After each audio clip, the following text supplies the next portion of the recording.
Welcome to फिनेशियर tutor. एक कहावत है, पैसा भगवान नहीं मगर भगवान से कम भी नहीं है। शायद आज के युग में ये कहावत जो है सार्थक हो गई है। हमारी ज़िंदगी में पैसा काफ़ी इंपॉर्टेंट पोजीशन हासिल कर चुका है। उसी तरह से पैसे का जो रोल है इलेक्शन में भी बहुत बढ़ गया है।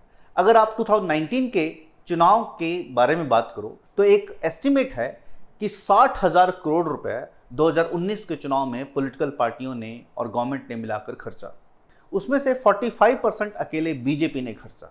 आप हैरान होंगे कि ये पॉलिटिकल पार्टियों के पास इतना पैसा आता कहां से है। और दूसरा सवाल मन में आ जाता कि क्या हम पैसे से इलेक्शन जीत सकते हैं। तो कहा जाता है कि पैसे से आप इलेक्शन जीत तो नहीं सकते हो, यानी कि पैसा इलेक्शन जीतने की गारंटी तो नहीं है, मगर जीतने के कगार पे जरूर ले जाता है। यानी कि आपकी जो रीच होती है, पॉलिटिकल पार्टी की रीच होती है, वो बहुत बढ़ जाती है पैसे की वजह से। फॉर एग्जाम्पल आप देखोगे, अगर पैसा पॉलिटिकल पार्टियों के पास, तो वो सोशल मीडिया पे अपने आप को एडवर्टाइज करते हैं, प्रिंट मीडिया पे एडवर्टाइज, डिजिटल मीडिया, हर प्लेटफॉर्म पे उनकी एडवर्टाइजमेंट आती है। इन पॉलिटिकल पार्टियों के जो पैसों के सोर्स हैं, ये कई तरह के सवाल खड़े कर देता है। एक आम आदमी जैसे मैं और आप, क्या हमें इन पॉलिटिकल पार्टियों के फंडिंग के बारे में जानने का कोई हक नहीं? क्या हमें इनके सोर्स से कोई फर्क नहीं पड़ता? आपका क्या मानना है? मेरा मानना है कि बिल्कुल पढ़ना चाहिए। क्यों? क्योंकि डेमोक्रेसी में फ्री एंड फेयर इलेक्शन होना बहुत जरूरी है और उसके लिए ये बहुत जरूरी है कि लेवल प्लेइंग फील्ड हो। मगर ये पैसा जो कि कुछ के पास ज्यादा है, उनकी जीतने के जो परसेंटेज है, प्रपोर्शन है, वो बढ़ा देता है। अब ये पॉलिटिकल पार्टी पैसा लाती कहां से है?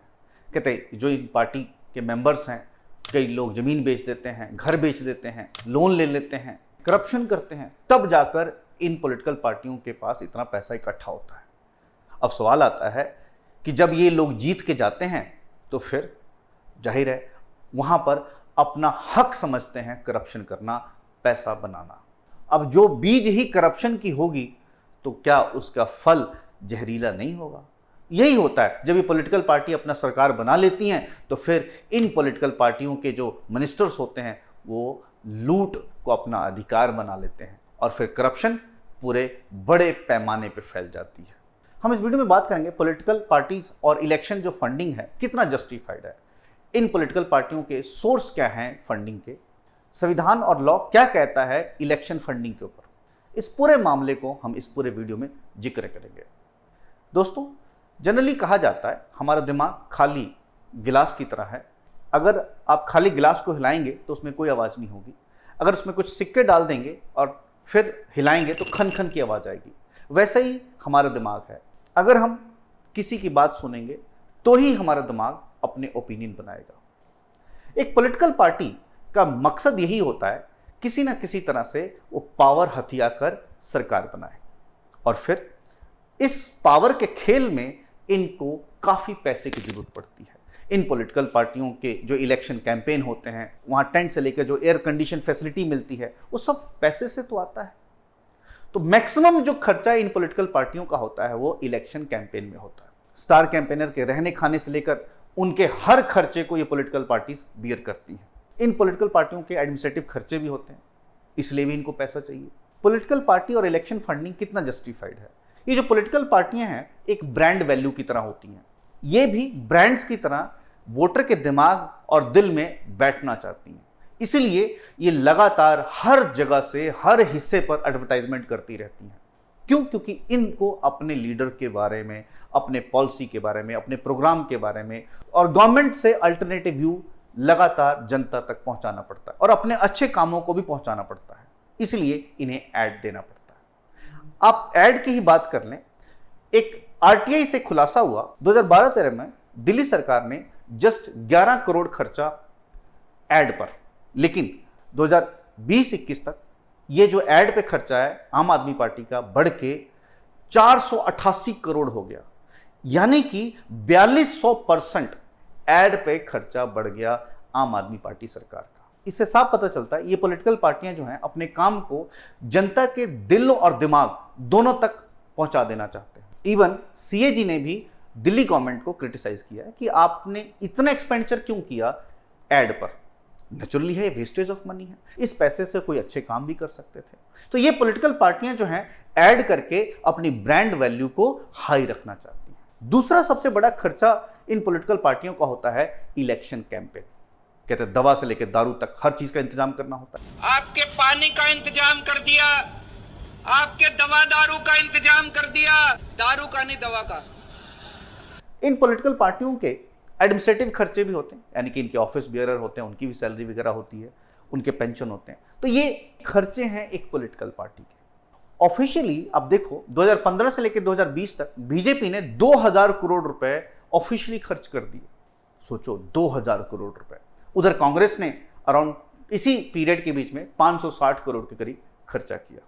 अब सवाल आता है कि सोर्स क्या है इन पॉलिटिकल पार्टियों का। तो सबसे बड़ा सोर्स जो है डोनेशन है।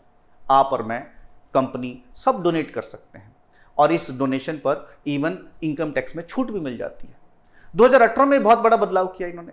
2018 में ऐसा कर दिया कि 2000 से ज्यादा आप कैश जो है वो नहीं दे सकते हैं पॉलिटिकल पार्टियों को। 2000 से ज्यादा अगर आप देना चाहते हैं तो आपको इलेक्टोरल बॉन्ड खरीद के देना पड़ेगा। और इलेक्टोरल बॉन्ड जो है 1000, 10,000, लाख, 10 लाख, 1 करोड़ के मल्टीपल्स में आते हैं और आप जितना चाहें उतना खरीद के दे सकते हैं। जैसे कि सपोज करो आपने किसी को 10 लाख देना है तो आप 10 लाख का एक इलेक्टोरल बॉन्ड खरीद के उसे दे सकते हैं। आपने किसे दिया उसी को पता है या आपको पता है कि आपने किसको दिया। बाकी जनता जनार्दन, इलेक्शन कमीशन, किसी को कोई पता नहीं कि आपने किस पॉलिटिकल पार्टी को पैसा दिया।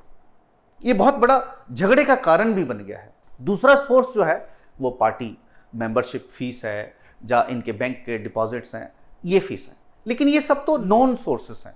जो अननोन सोर्सेस हैं, आप हैरान होंगे, सबसे बड़ा अननोन सोर्सेस है जो टिकट फंडिंग होती है। यानी कि ये पॉलिटिकल पार्टी अपना टिकट बेचती है। हालांकि ऑन द रिकॉर्ड तो कोई एक्सेप्ट नहीं करता हमने टिकट बेचा है, लेकिन ये तो सबको पता है कि बिना पैसे दिए टिकट नहीं मिलता। अब सवाल आता है कि अगर इलेक्शन में लेवल प्लेइंग फील्ड ना हो तो ये फ्री एंड फेयर कैसे हो सकता है।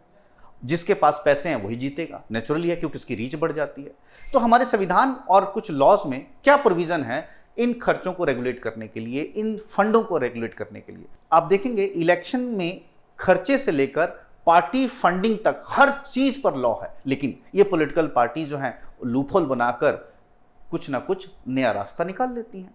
जनरली देखा गया है कि जो सरकार पावर में रहती है उसी को ज्यादा फंडिंग रहती है। चाहे बीजेपी को आज ज्यादा फंड मिल रहा है, चाहे कांग्रेस को उसे अपने जमाने में फंड मिलता था। यानी कि कोई भी पार्टी दूध की धुली नहीं है, आप कह सकते हैं। इसीलिए कई एक्टिविस्ट ने सुप्रीम कोर्ट में केस फाइल कर रखा है कि इलेक्टोरल बॉन्ड को खारिज किया जाए, अनकॉन्स्टिट्यूशनल डिक्लेयर किया जाए या इसमें रिफॉर्म किया जाए।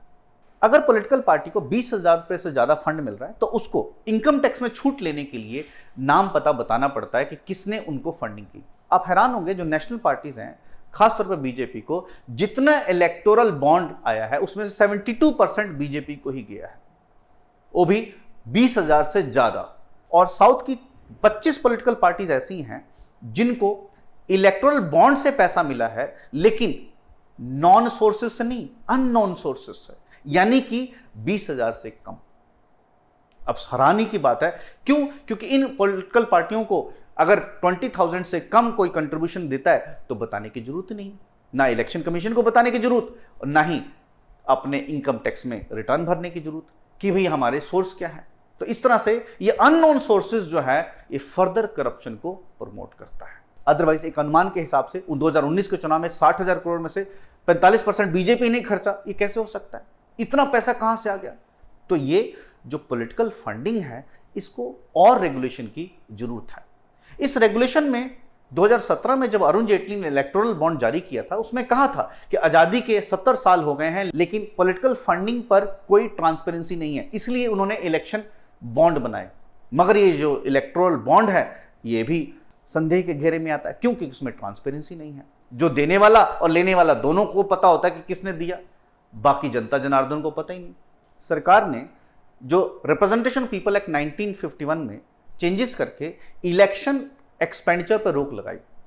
रिसेंटली 2020 में चेंज किया गया और लोकसभा के चुनाव में 77 लाख से ज्यादा नहीं खर्चा किया जा सकता है। लेकिन आप हैरान होंगे, कई लोग फुसफुसाते हैं कि उन्होंने तो 40 करोड़ खर्च दिया, यानी कि लोकसभा के चुनाव में अलाउड है 77 लाख लेकिन 40 करोड़ खर्च दिया। कईयों ने तो यह कहा कि हम 100 करोड़ खर्च देते हैं, ये 77 लाख कौन सी लिमिटेशन है? अब सोचो, जो 100 करोड़ खर्च के जीत के एमपी बन के लोकसभा में जाए और मंत्री बने, वो क्या करेगा फिर? पैसे नहीं बनाएगा, करप्शन नहीं चलाएगा, बिल्कुल चलाएगा। वो तो अपना राइट मानेगा कि मेरा अधिकार है पैसे खाने का।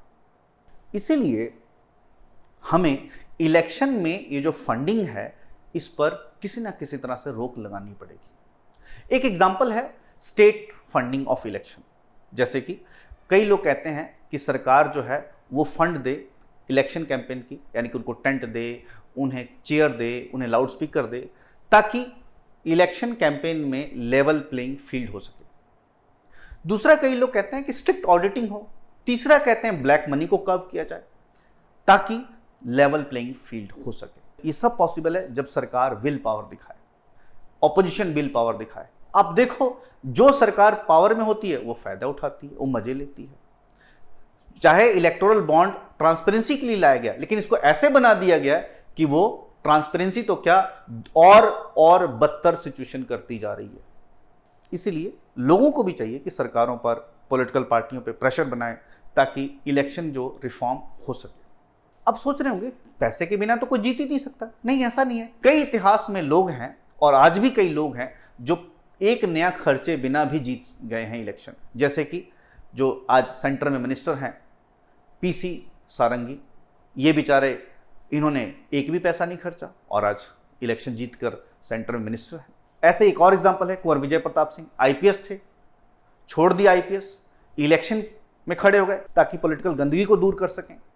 उसी तरह से मनोहर पारिकर थे, जिन्होंने भी बिना पैसे के इलेक्शन लड़े, लोगों ने सपोर्ट भी किया। इस तरह से अगर लोग जो हैं, अगर इनको बड़ी जिम्मेवारी नहीं दी जाएगी, इनकी जो पार्टियां हैं अगर इनको सपोर्ट नहीं करेंगी, तो फिर इलेक्शन में पैसे की इंपॉर्टेंस खत्म नहीं होगी। अगर सभी को ऐसा लगेगा कि वही मंत्री बन सकता है, वही सरकार में शामिल हो सकता है जो पॉलिटिकल पार्टी के लिए पैसा इंतजाम करके दे, फिर कैसे करप्शन खत्म होगा?